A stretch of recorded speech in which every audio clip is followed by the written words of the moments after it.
हमारे हरिराम व्यास जी का चरित्र कहा था अभी जयपुर में। व्यास जी के चरित्र में आता है हरिराम व्यास जी का स्वरूप कैसा था। कोई बढ़िया लोभी व्यक्ति उनके पास आता, जो बहुत लोभी है, उसको देख करके कहते, वाह भैया तुम पे वामन भगवान की बड़ी कृपा है। वामन भगवान भी तो 3 पग जमीन से तीनों लोक लोभ में ले आए थे। कोई बहुत क्रोधी दिखाई देता, वो हो जय हो परशुराम भगवान के अंश। हरिराम व्यास जी की दृष्टि ऐसी थी।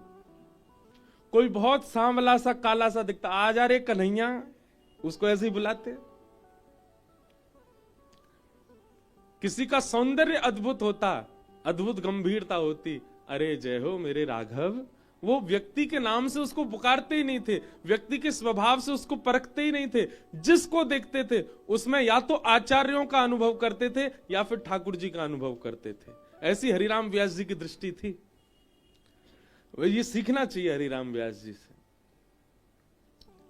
जब कभी कोई दिखे,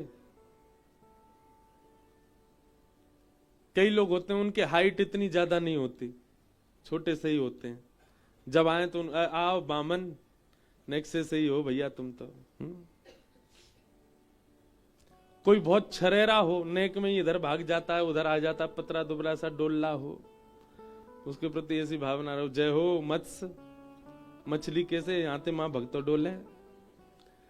सब कामों के लिए हाथ पीछे कर लेता हो, जय हो भैया तुम कूर्म हो, कछुआ, वो भी उसके पास जाओ हाथ पांव भीतर कर लेता है, कोई काम नहीं करता है। ये दृष्टि बनाओ, साईं परिकर के ही बना लो, आज से ही कर लो। आज से रात में जिससे भी मिलो, भोजन पानी करते समय, उठते बैठते समय, उसके स्वभाव से या तो किसी आचार्य को देखो या फिर साक्षात ठाकुर जी को देखो। ये हरिराम व्यास जी की दृष्टि है। उन्होंने कभी किसी व्यक्ति के स्वभाव गुण से किसी को नहीं परखा। तो कलयुग जीवन में आएगा तो आपको आडंबर दिखेगा, आपको सदपुरुष में भी आडंबर दिख जाएगा। चैतन्य महाप्रभु वे जब विचरण करते थे तो कोई नाटकबाज व्यक्ति भी हो, कुछ नहीं, केवल पैसा कमाने के लिए भगवान नाम गा रहा है, चैतन्य महाप्रभु उसके मुख से भी नाम सुनकर के नेत्रों से भाव विह्वल हो जाते, उसके चरणों में प्रणाम करते, भैया धन्य है। सब लोग आगे कहते, अरे जे पाखंडी है, जे केवल पैसा कमाने के लिए नाम गाता है। चैतन्य महाप्रभु कहते, और पैसा दो इसको, ताकि इसके मन में और लोभ जगे पैसा का, कम से कम उसके चक्कर में नाम तो गाएगा। ऐसा गुण देखते थे। पर हम लोगों का स्वभाव विचित्र है, हम लोग 2 मिनट में अवगुण ही देखने लग जाते हैं सबके भीतर, और ये कलयुग ही करवाता है हमसे। कई बार बंधुओं हम अपने गुरु के प्रति भी अवगुण देख लेते हैं। ये कलयुग का प्रभाव है।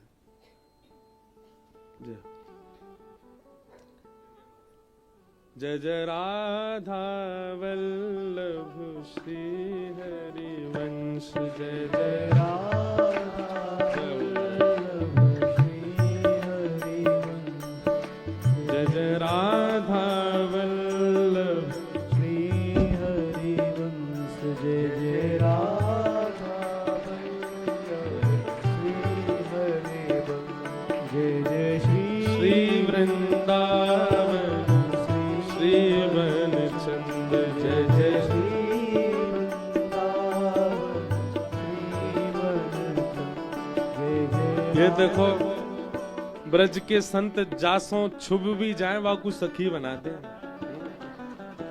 सखी बनवे को मतलब है ठाकुर जी की अधिकारिणी बना दे।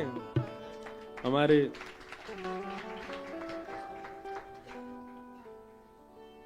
श्री हिताश्रम वाले पूज्य महाराज जी पधारे हैं, बारंबार महाराज जी को वंदन प्रणाम। जय।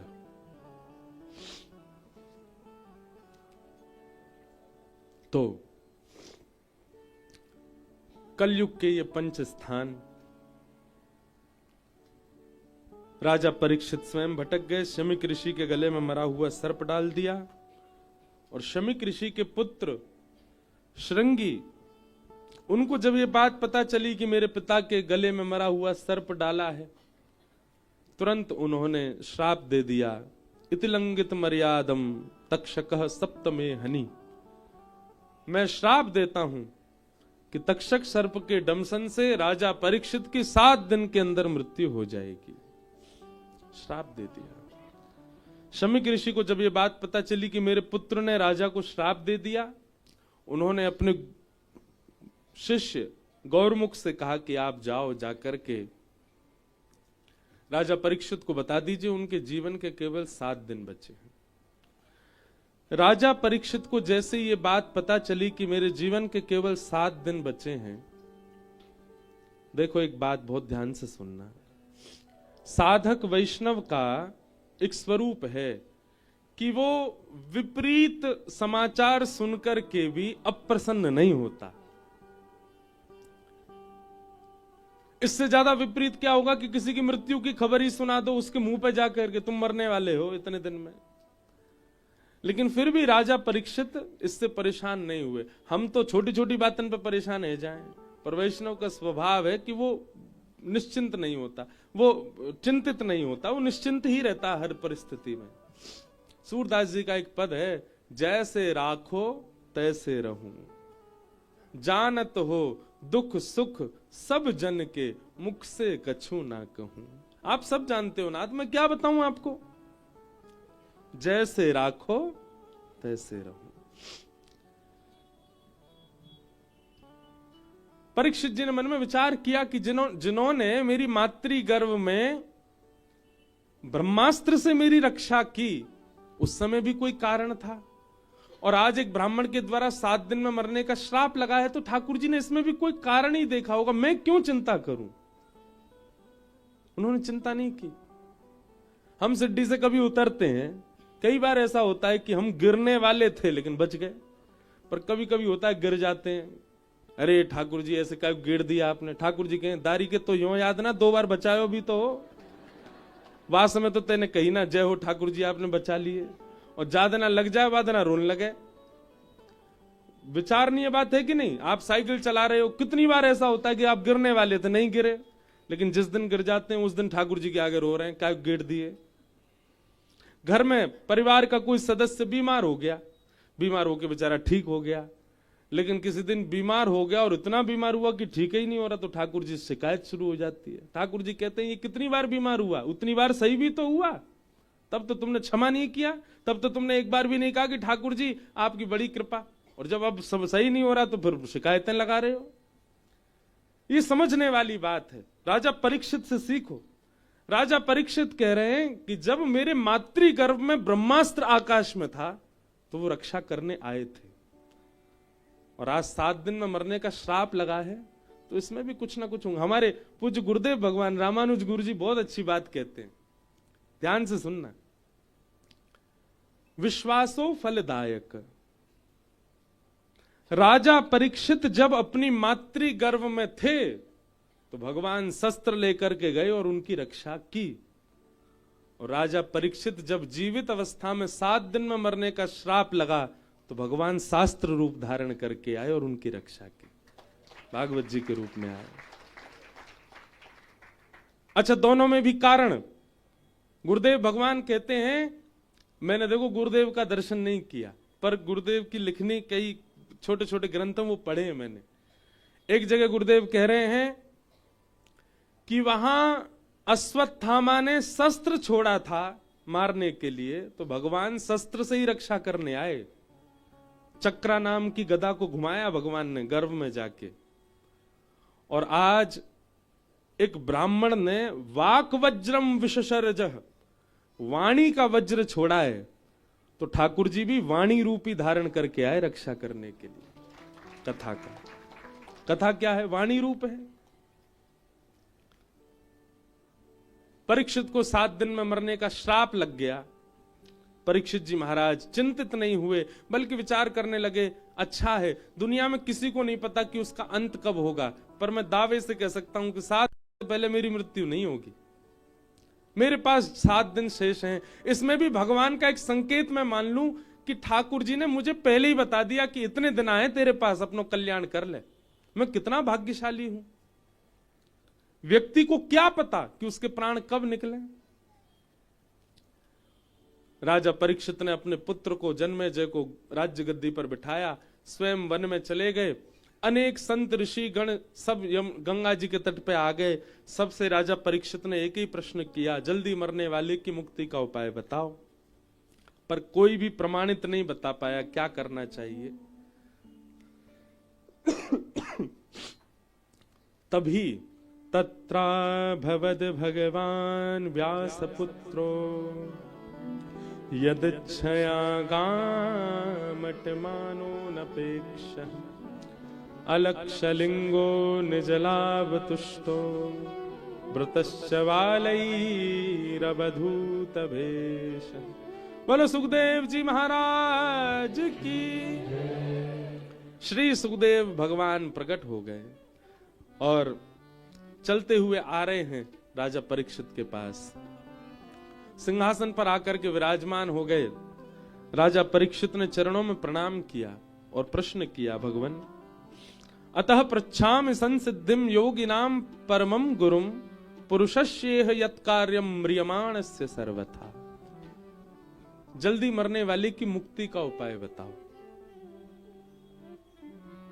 एक बहुत प्रिय भाव है मेरे हृदय का, बहुत कम गाता हूं मैं, पर आज साईं के यहां गाऊंगा। मानो ऐसा भाव है कि श्री परीक्षित जी अब उनके जीवन के 7 दिन बचे और वो सुखदेव जी से प्रार्थना कर रहे हैं। हम भी साईं से प्रार्थना कर रहे हैं।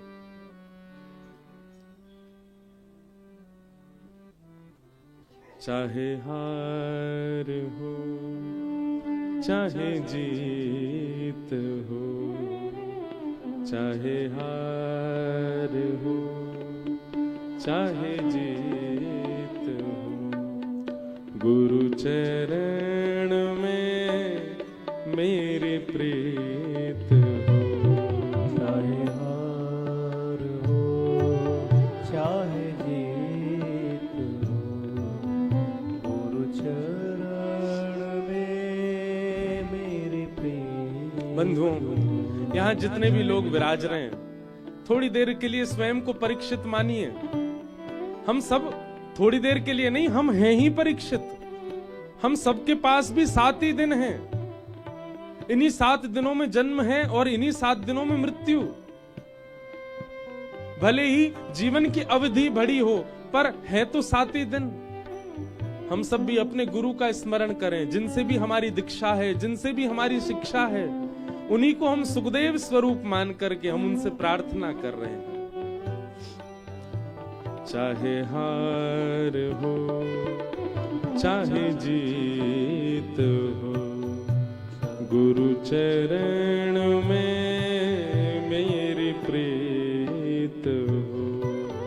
चाहे हार हो चाहे जीत हो, गुरु चरण में मेरी प्रीत हो।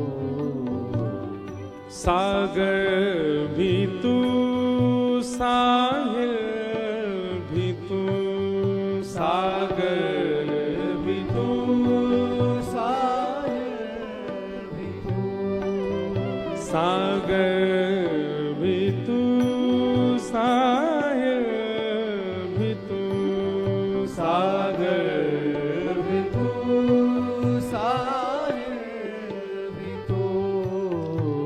मझधार और माझी भी तू, मझधार और माझी भी तू, मझधार और माझी भी तू, मझधार और माझी। देखो कितने सुंदर शब्द हैं।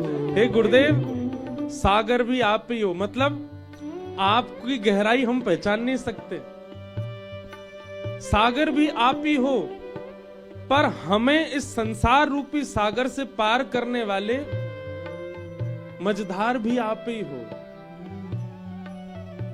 मझधार और माझी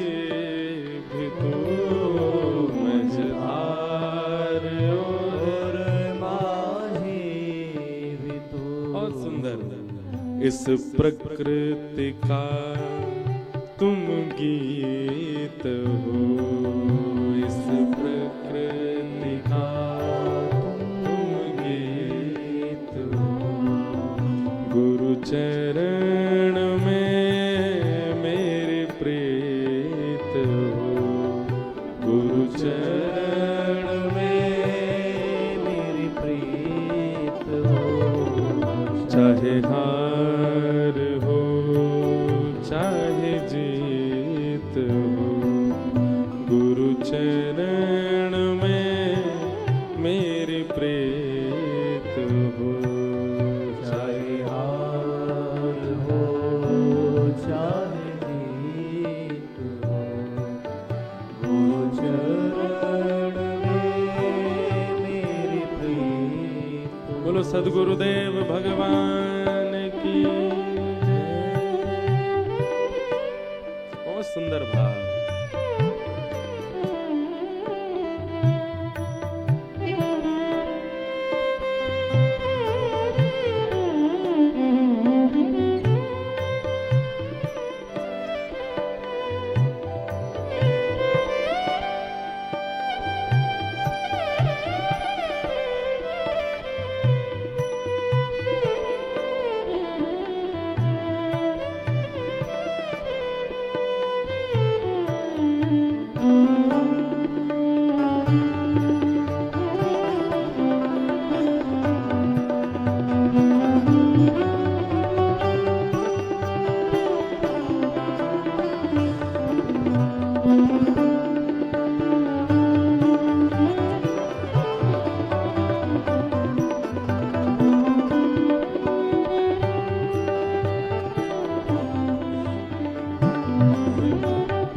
दुनिया ये जाने क्या भला, दुनिया ये जाने क्या भला, दुनिया ये जाने क्या भला, दुनिया ये जाने क्या भला। तेरे रूप में मुझे क्या मिला, तेरे रूप में मुझे क्या मिला, तेरे रूप में मुझे क्या मिला, तेरे रूप में मुझे क्या मिला। गुरुवर मेरे मन मीत हो, गुरुवर मेरे मन मीत हो, गुरु चरण में मेरे प्रीत हो, गुरु चरण में मेरी प्रीत हो। चाहे हार हो चाहे जीत हो, गुरु चरण में मेरी प्रीत हो। चाहे हार हो चाहे जीत हो, गुरु चरण में मेरी प्रीत हो। गुरु चरण में मेरी प्रीत हो, गुरु चरण में मेरी प्रीत हो। बोलो सद्गुरुदेव भगवान की। श्री सुखदेव जी महाराज मंच पर विराजमान हो गए। परीक्षित हाथ जोड़ करके सामने बैठे और कह रहे हैं, भगवान जिसके जीवन के केवल 7 दिन बचे हैं उसको मुक्ति के लिए क्या करना चाहिए, कृपा कीजिए। बंधुओं, मैं एक बात कहता हूं, जो आपके संशय का समाधान बता दे वो गुरु है,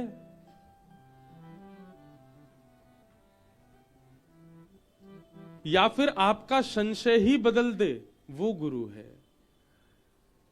कभी ना कभी संशय का समाधान बताने वाला भी गुरु होता है और आपका संशय ही सुधार दे।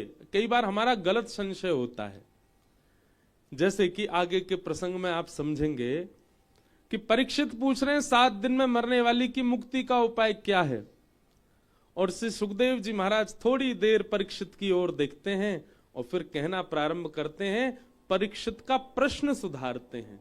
परीक्षित कि वरीयानेशते प्रश्न कृतो लोकहितं नृप आत्मवित् सम्मतः पुंसा श्रोतव्यादिषु यपर। परीक्षित, तुम कह रहे हो जल्दी मरने वाले की मुक्ति का उपाय क्या है। अगर ये प्रश्न तुमने पूरे विश्व के लिए किया है तो ये प्रश्न तुम्हारा अच्छा है, लेकिन अगर ये प्रश्न कहीं तुम अपने लिए कर रहे हो तो ये प्रश्न अच्छा नहीं है। तुम कौन हो, पहले अपने ऊपर विचार करो। तुम वो बालक हो जिसने जन्म बाद में लिया, मां के गर्भ में भगवान का दर्शन पहले किया। पूरा विश्व जानता है कि ठाकुर जी ने उत्तरा के गर्भ में आकर के तुम्हारी रक्षा की। क्या भगवान ने तुम्हारी रक्षा ऐसे ही कर दी? ठाकुर जी का कोई तो उद्देश्य होगा ना। किसी की रक्षा ठाकुर जी कर रहे हैं तो इसका मतलब ठाकुर जी उससे कुछ चाहते हैं। ना जाने कितने बालक मातृ गर्भ से बाहर आ ही नहीं पाते, जन्म ही नहीं ले पाते। ठाकुर जी सबको तो नहीं बचाते, लेकिन तुम में ऐसी क्या विशेषता है कि ठाकुर जी ने तुम्हारी रक्षा की? और जिस बालक की भगवान ने गर्भ में जाके रक्षा की, वो बालक कुछ दिन पृथ्वी पर रहने के बाद ब्राह्मणों के द्वारा शापित हुआ। जय बोलो वृंदावन बिहारी लाल की जय।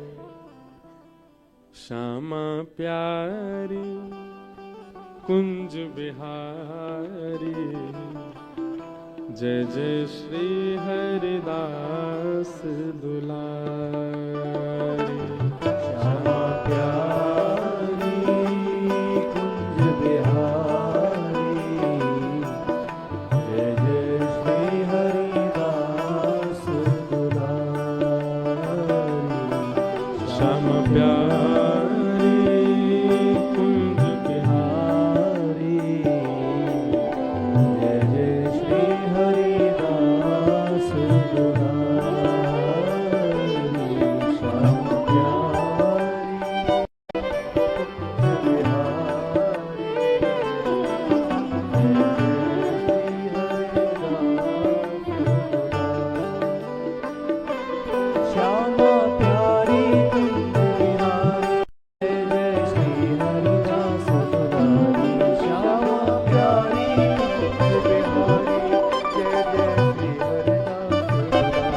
श्यामा प्यारी कुंज बिहारी, जय जय श्री हरिदास दुलारी। श्यामा प्यारी कुंज बिहारी, ओ श्यामा प्यारी कुंज बिहारी, जय जय श्री हरिदास दुलारी। श्यामा प्यारी कुंज बिहारी, जय जय श्री हरिदास, श्री हरिदास, श्री हरिदास दुलारी। बोलो वृंदावन बिहारी लाल की। परम आनंद की बात है, आज हमारे मध्य में परम पूजनीय श्री प्रशांत गिरी जी महाराज, पूज्य महाराज जी पधारे हैं। आपको बारंबार प्रणाम। हमारे भारत के गौरव श्री स्वामी श्री अवधेशानंद जी महाराज का स्थान वृंदावन में है, वहां से पूज्य महाराज जी पधारे हैं आज। बहुत बहुत वंदन। और साथ ही जिन्होंने दास को भागवत जी का अध्ययन कराया, हमारे शिक्षा गुरुदेव शिव प्रसाद उपाध्याय जी आए हैं, उनको भी बारंबार प्रणाम वंदन। हमारे व्यासपीठ पर दास को बैठाने में जिनका बहुत योगदान है, ऐसे प्रथम तो हमारे पूज्य पिताजी महाराज, जिनकी कृपा से व्यासपीठ पर आज वे भी आएंगे कथा में। तो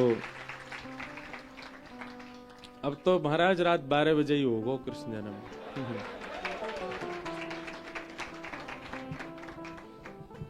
हमारी एक बड़ी ये थोड़ी सी दिक्कत हो जाती है कि प्रारंभ के 3 दिन इतना आराम से चलती है कथा कि वो बढ़ ही नहीं पाते आगे। और खूब प्रयास किया हर बार कि भाई अब थोड़ा जल्दी आगे चलेंगे। 1 महीना की कथा करवे गए, माऊ नहीं भाग पाए आगे। वहां पे भी प्रहलाद चरित्र ही हुआ 1 महीना में। तो ये पता नहीं कैसी एक, आज तो हम निकुंज में जा ही नहीं रहे हैं, आज तो हम निकुंज के भाव में प्रवेश ही नहीं कर रहे हैं क्योंकि समय कम है। लेकिन आज हमारे व्यासपीठ पर बिठाने में जिनका बहुत आशीर्वाद, पूज्य पिताजी महाराज, दूसरे हमारे पूज्य नाना जी पंडित श्री कृष्णलाल शास्त्री जी, जो कि अब भगवत धाम में विराज रहे हैं, और तीसरा जिनके कृपा से, जिन्होंने खूब संग रह करके बैठा करके हमें कुछ कहने सुनाने योग्य बनाया, ऐसे हमारे पूज्य शिव प्रसाद गुरु जी, जिन्होंने दास को पढ़ाया। ऐसे गुरुदेव भगवान भी आए हैं। सबको हम प्रणाम करते हैं, वंदन करते हैं।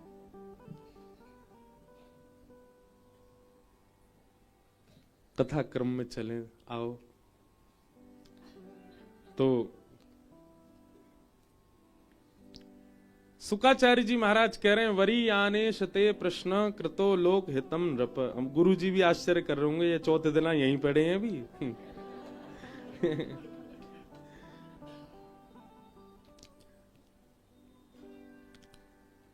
भागवत जी इतनी अद्भुत हैं, इतनी विस्तृत हैं, इतनी विस्तृत हैं कि कैसे 7 दिन में पूरी करें हमें तो समझ ही नहीं आती।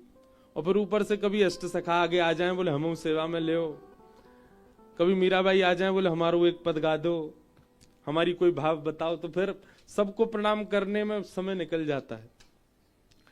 सुकाचार्य जी महाराज से सुकाचार्य जी महाराज परीक्षित से कह रहे हैं, परीक्षित तुम अगर अपने लिए ये प्रश्न कर रहे हो तो उचित नहीं है। क्यों? क्योंकि तुम वो बालक हो जिसने जन्म बाद में लिया, मातृगर्भ में ठाकुर जी का दर्शन किया। और ठाकुर जी का दर्शन ही नहीं, ठाकुर जी ने रक्षा की तुम्हारी। भगवान ने केवल इसीलिए रक्षा करी तुम्हारी कि एक दिन तुम मुक्ति मांगो। भैया वृंदावन में बैठे हो, मुक्ति कोई बहुत बड़ी बात ना है हमारे काजी। ब्रजवासी तो यूं कहें, स्वर्ग अपवर्ग लेकर करेंगे हम क्या, जान लो हमें हम वृंदावन वासी हैं। हमें नहीं चाहिए वैकुंठ। जहां नहीं नंद, जहां नहीं यशोदा, जहां नहीं गोपी ग्वाल और गाये, कहा करूं वैकुंठ ही जाए, कहा करूं वैकुंठ ही जाए। क्या करें हम वैकुंठ जाके? विचार करो, अभी आप यहां बैठे हो, जहां पे बिहारी जी नहीं है, राधा वल्लभ जी नहीं है, राधा रमन जी नहीं है, जमुना जी की कुंज, जमुना जी की बढ़िया सुंदर रेती नहीं है, वृंदावन की कुंज गली ना है, राधे राधे बोल के चल रहे अल्लड़ ब्रजवासी ना है,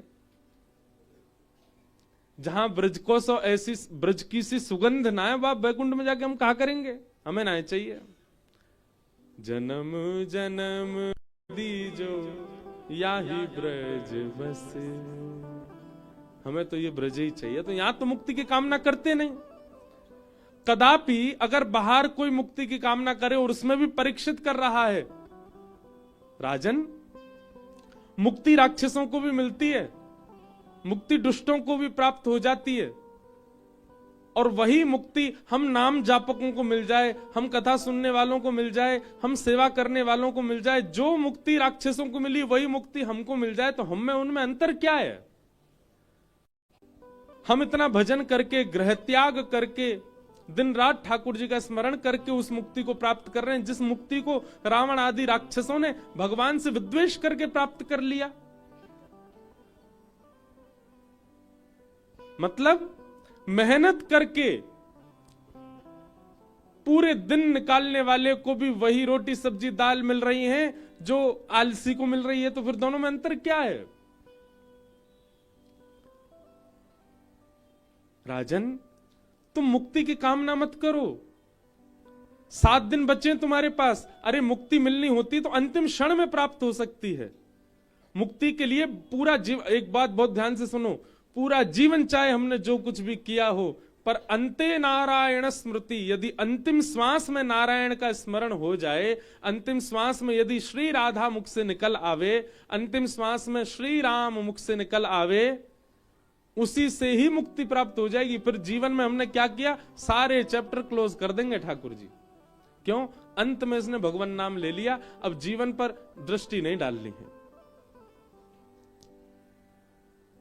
लेकिन ये बहुत कठिन है।